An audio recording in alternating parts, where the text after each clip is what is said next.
Hello and welcome back. And in this video, we are going to see that how we can start our server thread, where to actually write that piece of code which will be starting the server thread for socket communication, right? So we already have a thread which is known as the service worker thread, and this thread is continuously running until there is a message coming from the control handler, which is like a function which is waiting for the start, stop, resume, anything that you do from the service control manager. You right click on it, you stop the service, right? So when you stop the service, then this particular function receives a command to stop the service. And once it receives the command, then in that case, it does the following. It sets the service status as stop, right? Service stop pending. And then it sets the event. It sets the event like the event handler to be signaled, right? This is the event handler, basically not handler, basically handle to the event kernel object, which is the manual reset event kernel object. So this is the manual reset event kernel object on which this particular thread is waiting. And when you call set event, then this particular event kernel object becomes signal, and once it becomes signal, then in that case this becomes true, right? This is this becomes false, right? Because until this is true, then this particular loop is running, but when this becomes false, then in that case it comes here and it stops the service, it stops the thread as well, and everything is cleaned up and service stops, right? This is how the stopping of the service is working here. Okay, so where do we need to call our thread which will be starting a socket communication, right? Because we have written this socket communication here in the class. Here is a class socket com, and we are going to create an object of this socket com, right? And then we are going to call a thread which will be creating an object of socket com, and with the help of that object we will be receiving the client messages and we will be responding against those client messages, right? So where should we put that code? That's the important question. But before that, we need to understand what we need to do here in the service worker thread. Do we really need this while loop? The answer is no. If you do this inside a while loop, then what is happening? You are waiting on this loop again and again. You are in a loop, right? And loop means CPU cycles are involved. So obviously, this CPU cycle are getting involved and you are utilizing the resources of the system, and obviously this is degrading the performance, right? So we need to change a bit this code. First of all, we don't need this loop. So what do we need now? What we should do? So rather than this loop, just write like wait for single object, and then you need to write like the handle. What is the handle? This is the handle, which is the handle to the event object, and rather than 0 means it will just check and return back. This function just checks whether this is signaled or not, and then it immediately returns back, because this is the timeout 0 means just check and return back. But if you want to keep it busy, keep it there until this event object gets signaled, then you need to use infinite here, right? So this will be waiting infinitely in this loop, right? And no need to have this particular call, right? This this loop call is not needed. Calling this wait for single object in the loop is not needed, better to say that. Okay, and once this will be this will be receiving this event kernel object as signal, then in that case it will return back. Otherwise it will keep waiting here infinitely.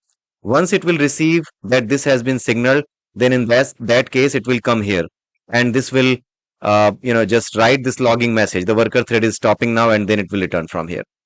Okay, so once it returns from here, then your service and everything will be stopping. Okay, so let me just rebuild it so that we see there is no problem now. Okay, so once succeeded, no issues. Now the next question comes, like where you will write your code to launch the thread which will be actually starting the socket communication, right? So for that, you need to find a suitable place. So you can stop for a while, you can go through the code, and you can just come back to this video and let's see if your thoughts and my thoughts are matching or not. Okay. So I hope you must have stopped the video and then you should have come back here again with a proper location where you should be, just having your thread for starting the socket communication. Okay. So here it is the function, which is the service main. Inside this function, what I'm doing, I'm just creating an event here. Then I'm creating a, then I'm, just putting a service stopped message here, setting the service status as, just start pending, right? And then I'm creating this event and then I'm launching this thread, right? Then this is this thread like wait service worker thread, all this has been started. And then inside this thread only I was waiting.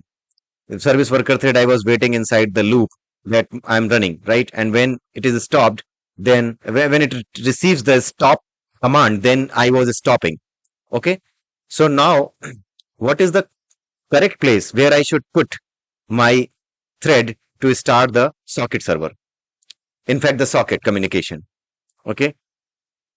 So what we can do, like here we have started this service worker thread. Before this one, I should be,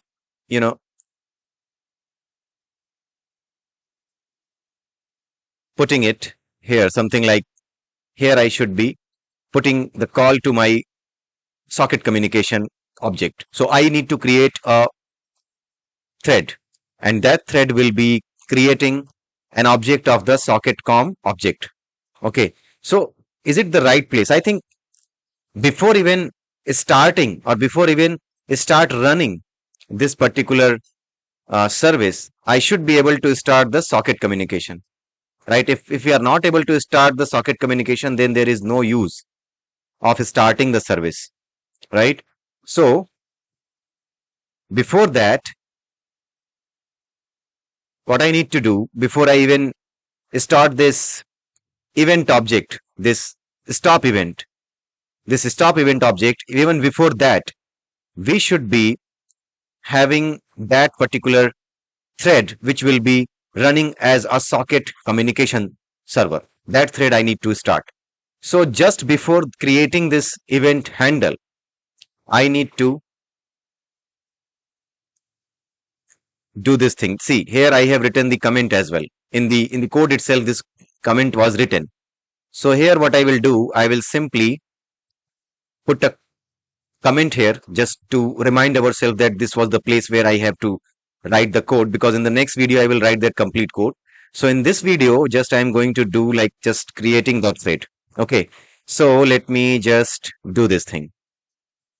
Okay. So what I will do, create the thread to start the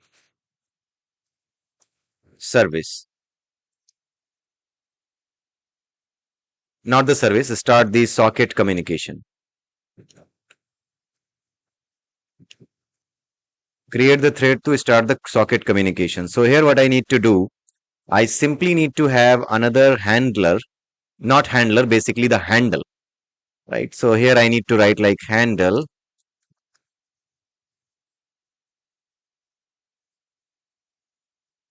g underscore h, or we can see like g underscore socket thread. We can write something like this, and then I can null, set it null. Okay, so this is the handler, the handle to the thread. And now this is the place where I will be creating that thread. G underscore socket thread is equal to create thread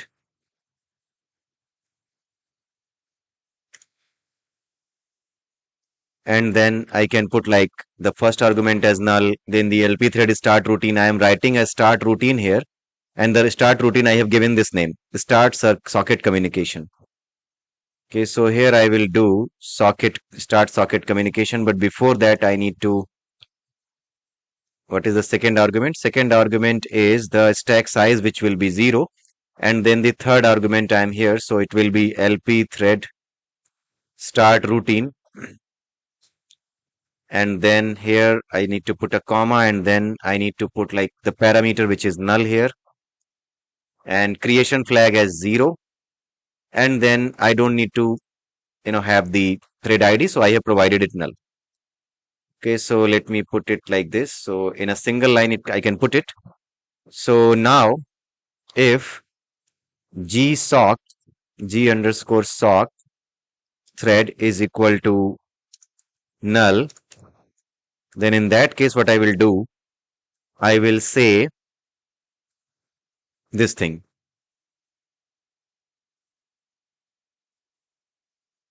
Right, so I will immediately stop. So here I will write a new message here. The service, here I will do like this. Here I will put like this way. Another message. Oh God, Control V. Just I need to do Control V. And I did Control V. So that's why it built. So now we need to do Control V here so that I can copy paste the message here. So the thread for socket communication not started.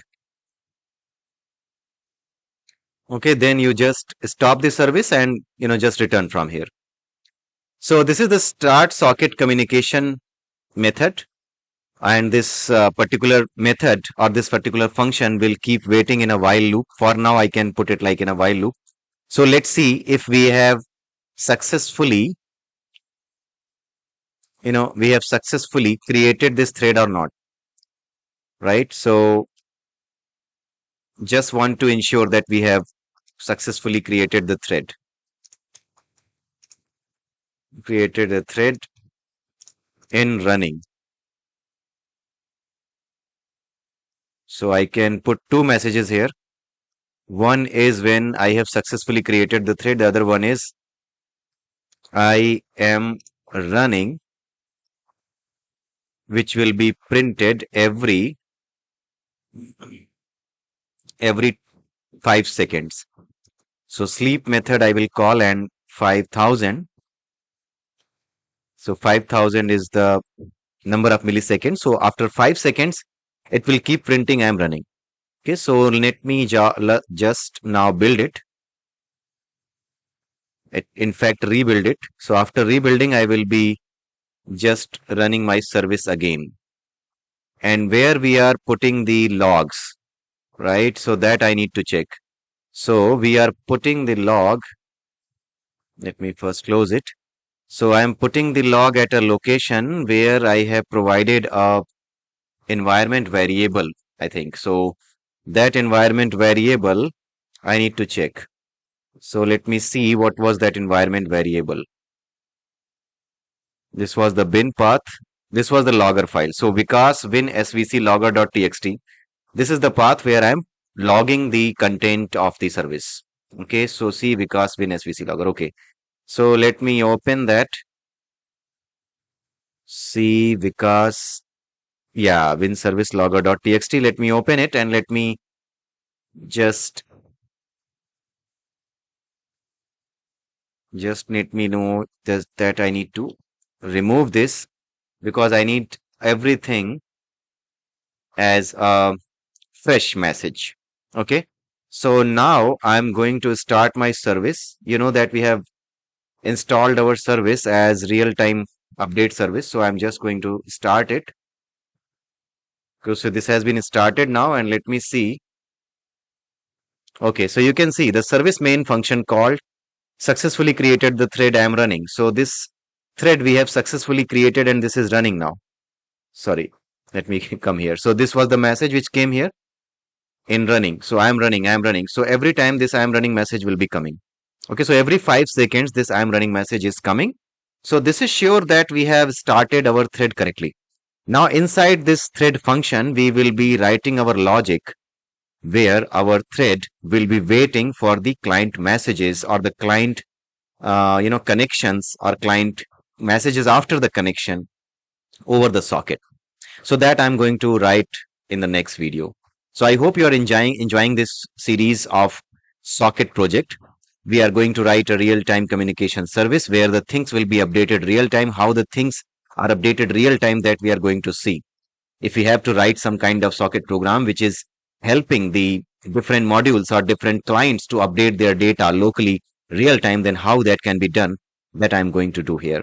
So that kind of service we are creating here.